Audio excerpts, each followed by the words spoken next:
Here I have my towel rack holder. Take a look at that. It was so simple to assemble. It took me about 15 to 20 minutes to assemble. It was pretty self-explanatory. Here on the side, as you could see, it does have some suction cups, so it actually holds to the door. And then it comes with individual railings. This one does come out like that, holding your towel. Also included are these 5 little hooks.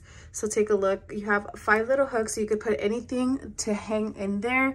And then also it does include a wire basket. Just basically put a few essentials for the restroom on there. It does hang on your door like so. I'm gonna go ahead and show you. It was really easy again to assemble. Great quality product. If you're looking for a nice towel holder to put in your restroom, I would definitely recommend.